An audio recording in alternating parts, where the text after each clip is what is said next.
দেখতে দেখতে আমার প্রেগনেন্সির 9 মাস কেটে গেল। কিভাবে যে কেটে গেল বুঝতেই পারলাম না। আর আজকে হচ্ছে আমার 9 মাসের সাজ, যেটা আমার বাপের বাড়ির থেকে দিচ্ছে। আর এখানে দেখো সবাই চলে এসছে, আমার মা, আমার কিয়ান সোনা চলে এসছে। আর কিয়ান সোনা এখনও ঘুম থেকে উঠেনি, এখনও ঘুমাচ্ছে। আর এইদিকে আমার বৌদি ব্রেকফাস্টে তৈরি করছে। বৌদির কাছে ফরমাইশ করেছিলাম যে আমি বৌদির হাতের স্যান্ডউইচ খাবো, কারণ আমার বৌদি দারুণ স্যান্ডউইচ বানায়। তো বৌদি সব কিছু নিয়ে এসছে লঙ্কার থেকে, আর এসে আমাকে এখানে বানিয়ে দিল। তো এখানে সবাই রয়েছে দেখো, আর রাধুরি মাসিও চলে এসছে। এখানে প্রথমে নিরামিষ রান্নাটা করে নিচ্ছে, কারণ অনেকেই রয়েছে যারা নিরামিষ খাবে। আর আমার বৌদি এখানে মাছ ধুয়ে দিচ্ছে, চিংড়ি মাছ রয়েছে আর কাতলা মাছ রয়েছে। আর রাধুনি মাসি নিরামিষ রান্না শেষ করে এখন মাছের রান্নাটা করছে। আর সেদিন যা গরম পড়েছিল, আমরা সবাই মিলেই এই এসি রুমে বসে গপ্প মারছিলাম। এখানে সবাই রয়েছে আর সবাই রেডিও হচ্ছে, আমার বৌদি রেডি হচ্ছে। আর আমিও ভাবছিলাম কীভাবে যে রেডি হব, শাড়ি পরবো। তো কিন্তু রেডি তো হতেই হবে, কারণ এটা আমার স্পেশাল দিন বলে কথা। তো আমি এখানে দেখো এই লাল পাড়ের শাড়িটা পরে নিলাম। এই শাড়িটা আমাকে আমার বড় যা দিয়েছিল 7 মাসের সাধের সময়। আমার খুব পছন্দ হয়েছিল। আর আমার এর মধ্যে কোনো ব্লাউজই হচ্ছিল না আগের, তাই আমি এই শাড়িটাই পরে নিলাম। আর আমার কিয়ান সোনা এখানে ভাত খাচ্ছে, মা ওকে ভাত খাইয়ে দিচ্ছে। আর আমার বৌদি এখানে পুরো থালা রেডি করে বসে পড়েছে, এখন আমাকে বুঝতে বলছে। আর এখানে দেখো মিষ্টি রয়েছে 5 রকম, দই, চাটনি, 5 রকম ভাজা, মাছ, ডাল, সব কিছু দিয়ে এবার আমাকে বসতে বললো, আমি বসে পড়লাম। আর এখানে যে দেখতে পাচ্ছ একটা কলসির মধ্যে মিষ্টি রয়েছে। এই কলসিটা আনতে কিন্তু আমার বর আমার দাদা গিয়েছিল 6 কিলোমিটার দূরে, কারণ এই মিষ্টিটা খেতে আমার খুব পছন্দ লাগে।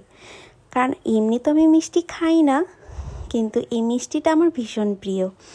আর এখানে আমি বসে পড়লাম খেতে, আর পাশে বসছে আমার 2 ভাগনা।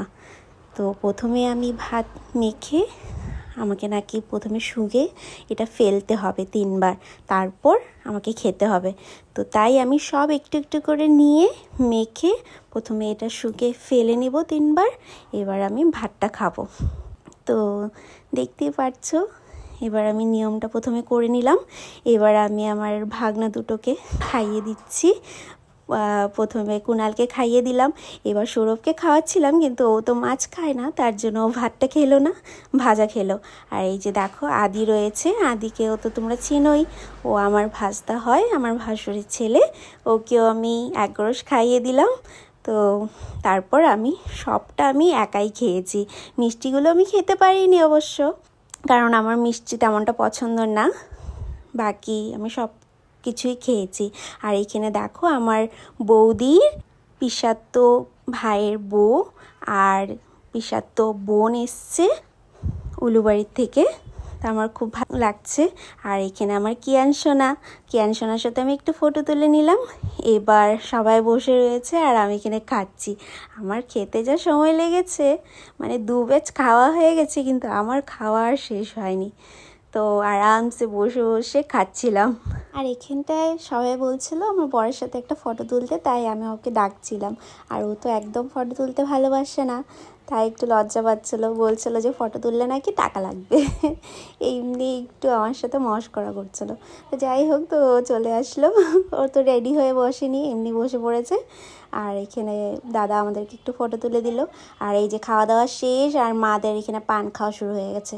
আর এখানে মনি চলে এসছে, মানে আমার যার দাদা আর কি চলে এসছে। আর সবাই ওরা খেতে বসে পড়েছে এখানটায়।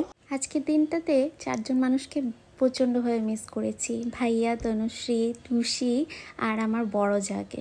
ওরা থাকলে সত্যি আরও বেশি ভালো লাগতো। আর সবার খাওয়া দাওয়া শেষ, এবার একটু রেস্টের পালা। সবাই এখন একটু রেস্ট নিয়ে নিচ্ছে, কারণ এত প্রচণ্ড গরম পড়েছিল, কি আর বলবো। আর সবাই মিলে এখানে আমরা গল্প করছি। খুব মজা হয়েছিল সেই দিনটা, খুব ভালো লেগেছিল, কিন্তু খারাপ লাগছিল। এখন বৌদি ওরা চলে যাবে, সন্ধে 6টা বাজছে।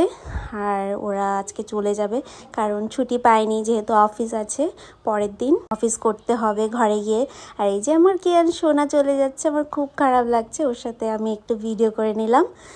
আর খুব খারাপ লাগছিল সত্যি, ওরা আজকে থাকলে আরও অনেক মজা হতো। তো যাই হোক, তো দাদা গাড়ি নিয়ে এসেছিলো, তো ওদের বৌদি আর মৌসুমিদিকে ড্রপ করে দিয়ে দাদা ওরা ওইখান থেকে চলে যাবে। আবার জানি না কবে দেখা হবে, আবার যখন গুড নিউজটা আসবে তখন ওরা হয়তো আসবে। আর ওরা চলে গেল, টাটা বাই বাই, আবার দেখা হচ্ছে। আর তোমাদের আমার এই 9 মাসের স্বাদের পর্বটা কেমন লাগলো কমেন্ট করে জানিও। টাটা।